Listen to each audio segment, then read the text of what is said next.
সুপ্রিয় শিক্ষার্থীবৃন্দ, আশা করি তোমরা সবাই ভালো আছো। আজকে আমরা ক্লাস 10-এর অধ্যায় 1-এর ফাংশন টপিক্সের উপরে আলোচনা করতেছিলাম। সেই পরবর্তী অংশগুলো আমরা এখন শুরু করছি। আজকে আমাদের কাজ করব, কাজ 30 পৃষ্ঠার ঘ নম্বর কাজ, ঘ নম্বরের 2। আমরা পূর্বে যে কাজটা করেছিলাম সেখানে একটু সমস্যা ছিল, তাড়াহুড়ো করে কাজটা হয়েছে, তো সেখানে হয়তো বিষয়টা একটু ভালোভাবে উপস্থাপন করা হয়নি। তবে আমাদের নাম্বার 2 দেখো, 2 দেখলে বিষয়টা বুঝতে পারবা যে আমাদের সমস্যাটা কোথায় ছিল। তো এখানে বলা আছে, এখানে f = x, y belongs to r², y = x²। এখন বলছে এটার এক ফাংশন কিনা, ফাংশনটি ডোমেন রেঞ্জ নির্ণয় করে এবং এটা এক ফাংশন কিনা। তো এখানে আমাদের ফাংশন প্রমাণ করতে গেলে কি জানি আমরা, এখানে সকল x belongs to r এর জন্য y belongs to 0 ইনফিনিটি হয়। তো এখানে x এর যে কোনো মানই বসাই ধনাত্মক মান পাবো, 0 বসালে 0 পাবো, কিন্তু ঋণাত্মক মান আসবে না, অর্থাৎ ইনফিনিটিও আসতে পারে। সেই জন্য 0 থেকে 0 সমান থেকে শুরু করে ইনফিনিটি হয়, অর্থাৎ এটার ফাংশনটার ডোমেন হলো আর, রেঞ্জ হলো 0 থেকে ইনফিনিটি পর্যন্ত। আচ্ছা, যেমন x এর মান যদি 1 হয়, y এর মান 1, x এর মান -1 হলো y1, x 0 হলে y = 0, x 2 হলে y = 4, x -2 হলে y = 4। অর্থাৎ এই ফাংশনটা আপাতত দেখা যাচ্ছে যে 1 1 -1 0 0 0 2 4 -2 4 ডট ডট এইভাবে চলতেই থাকবে, অসংখ্য মান আসবে এইভাবে। অর্থাৎ এখানে এসে আমরা প্রথম দিনের 1 নম্বর অঙ্কটায় সম্ভবত একটু তোমাদের কনফিউশন লাগবে, তো এইভাবে বিষয়টা একটু দেখো। অর্থাৎ এফ এর মধ্যে একই প্রথম উপাদান বিশিষ্ট একাধিক ক্রমজোর নেই। দেখো কোনো ক্রমে আমরা এখানে একই প্রথম উপাদান বিশিষ্ট এই ক্রমজোর বিশিষ্ট ছাড়া আর অন্য কোনো ক্রমজোর পাবো না। এটার -1 এর জন্য এই ক্রমজোর, 0 এর জন্য এই ক্রমজোর, 2 এর জন্য এটা, -2 এর জন্য এটা। তো আমরা সেই জন্য এটাকে ফাংশন বলে থাকি। তো সেই হিসাবে এফ একটি ফাংশন। আবার এটা এক কিনা সেটা দেখতে গেলে আমরা কিন্তু এটা বলে থাকি যে একই দ্বিতীয় উপাদান বিশিষ্ট একাধিক ক্রমজোর যদি থাকে সেটা আমাদের ফাংশন এক ফাংশন হবে না। সেই জন্য 1 এর জন্য 1 দ্বিতীয় উপাদান 1, সেটার জন্য প্রথম উপাদান 1, আবার দ্বিতীয় উপাদান 1, সেটার জন্য প্রথম উপাদান -1। অর্থাৎ একই দ্বিতীয় উপাদান বিশিষ্ট একাধিক ক্রমজোর আছে, সেই জন্য আমাদের এটা এক ফাংশন নয়। ঠিক আছে, তাহলে এটা আমরা এক ফাংশন বলবো না। এরপরে এটা ডোমেন, ডোমেন মানে যে ফাংশনে যে মানগুলো বসানো যায়। তো দেখতেই পাচ্ছ এখানে ফাংশনে আমাদের যে কোনো বাস্তব মান আমরা বসাইতে পারবো, সুতরাং সেটা হলো আমাদের ডোমেন, যে মান বসানো যায়। আর রেঞ্জ অর্থাৎ এটার মধ্যে আমাদের বসানোর পরে যে মানগুলো পাবো সেটা হলো আমাদের রেঞ্জ।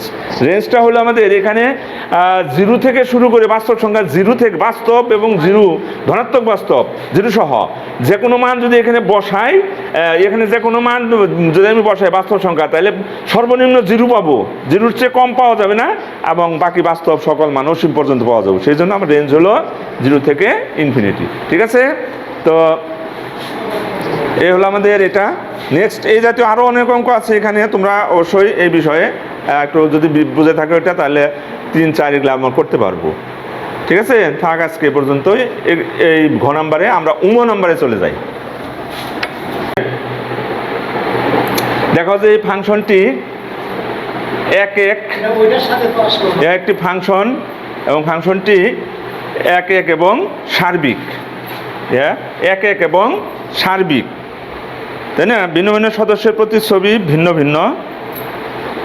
আচ্ছা ঠিক আছে, তাহলে দেওয়া আছে f -2 -1 0 1 2 = -8 -1 0 1 8, অর্থাৎ fx = x³ এই ফাংশন। ধরি a = এই প্রথম সেট, b = দ্বিতীয় সেট, তাহলে ফাংশনটা তার হলো f a to b। তো এখানে f একটি ফাংশন, f একটি এক ফাংশন, কারণ f একটি এক ফাংশনই হবে। এখানে f একটি এক ফাংশন, কারণ ডোমেনের ভিন্ন ভিন্ন সদস্যের প্রতিবিম্ব ভিন্ন ভিন্ন, ভিন্ন ভিন্ন সদস্যের প্রতিবিম্ব ভিন্ন ভিন্ন, তাহলে এটা একটি আমাদের এক ফাংশন। অধিকন্তু আরও দেখতে পারি f -2 = 8, f -1 = 1, f 0 = 0, f 1 = 1, f 2 = 8। অর্থাৎ আমরা কি বলতে পারি, যদি চিত্র দিয়ে বুঝি তাহলে আমাদের এই বিষয়টা কিন্তু এরকম দেখা যাবে।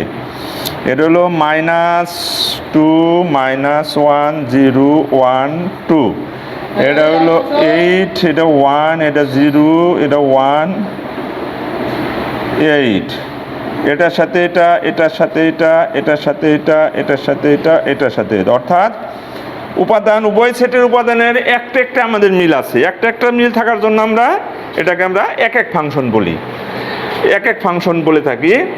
তাহলে সেটাই যে আমাদের এইভাবে মানগুলো পাওয়া গেলে, তাহলে এখান থেকে আমাদের ডোম কত হলো, এটা রেঞ্জ হলো আমাদের এইটা। যেহেতু রেঞ্জ এফ বি এর সমান, অর্থাৎ রেঞ্জ এফ কোডোমেনের সমান, আমাদের বিটা হলো কোডোমেন আর এটা হলো আমাদের ডোমেন।